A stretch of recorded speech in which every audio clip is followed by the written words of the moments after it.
বন্ধুরা, এখন রান্না করব লাল শাক ভাজি। তো লাল শাক ভাজি করার জন্য আমি এখানে লাল শাক নিয়েছি। লাল শাকগুলো আমি আগে থেকেই ধুয়ে কেটে রেখেছি হালকা করে, মানে একদম ছোট না বড় না মাঝারি সাইজের করে কেটে রেখেছি। এখন কড়াইয়ে একটা বাটিতে আমি করব পেঁয়াজ রসুন কেটে রেখেছি, ওগুলো একটা চুলাতে ভেজে নেব। আর এখানে আমি লাল শাকটা সেদ্ধ হওয়ার জন্য বসিয়ে দিলাম। তো এর মধ্যে দিয়ে দিব একটুখানি লবণ। এই লবণ দিয়ে দিলাম। এখন আমি এটাকে সেদ্ধ করে নেব। এই যে ঢাকা দিয়ে দিলাম। সাইডের অন্য একটা কড়াইয়ে আমি পেঁয়াজ রসুনগুলো ভেজে নেব।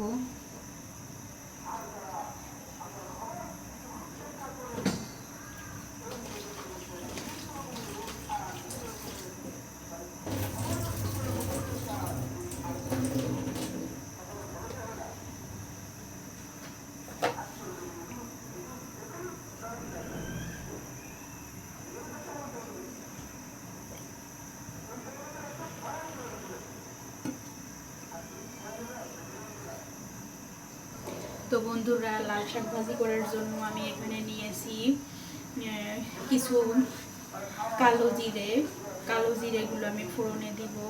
তো প্রথমেই তেল গরম করে নিয়েছি, এখন দিয়ে দিলাম কালো জিরে। আর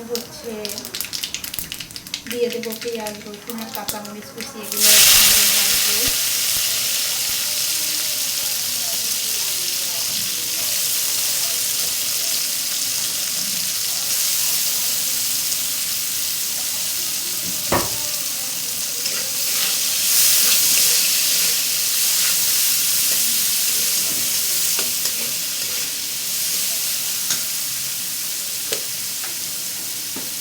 এর মধ্যে দিয়ে দেবো সামান্য একটু লবণ, কারণ পেঁয়াজ রসুনের মধ্যে লবণটা দিয়েই ভাজবো।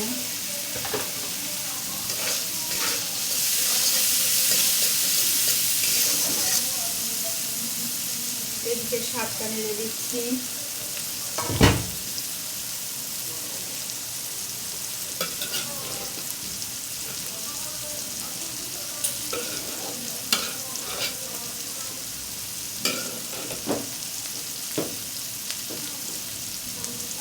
এভাবে নেড়ে দিচ্ছি এই কারণে যাতে দ্রুত সেদ্ধ হয়ে যায় শাকটা।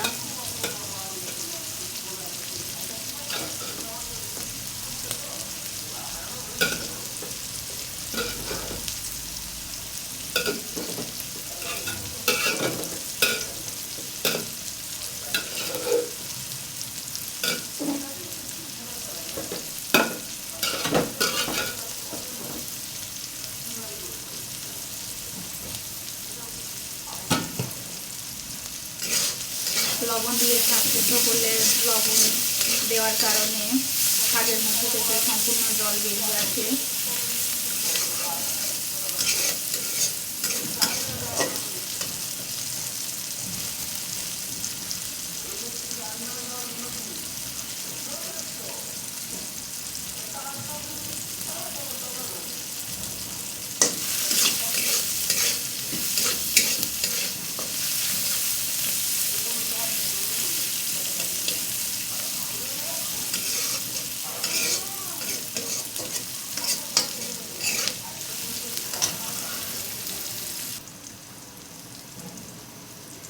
পেঁয়াজ রসুন কাঁচামরিচগুলো আমার ভাজা হয়ে গেছে। এখন এর মধ্যে দিয়ে দেব সেদ্ধ করা শাকগুলো আমি সেদ্ধ করা জল সবই দিয়ে দেব,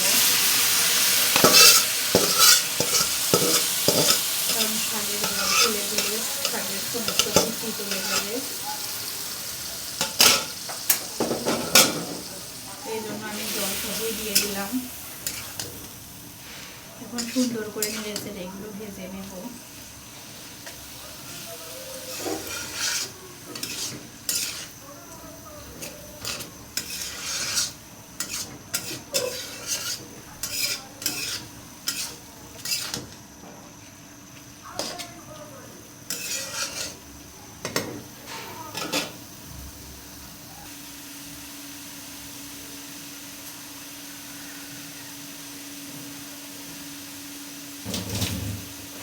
তো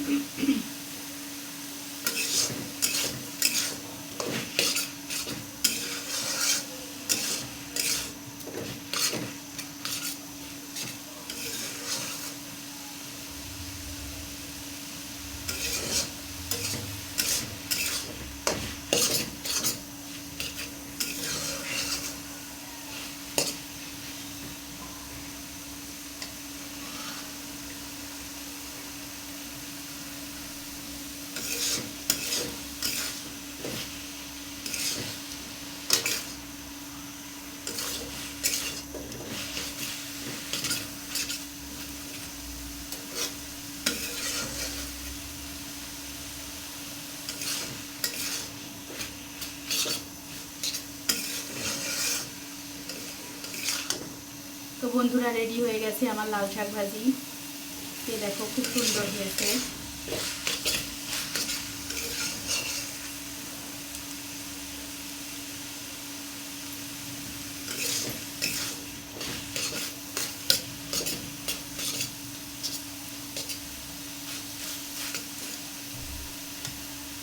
তো বন্ধুরা, আজকে এই পর্যন্তই। পরবর্তীতে আবারও আসবো। ততক্ষণ পর্যন্ত সবাই ভালো থাকবেন। নমস্কার।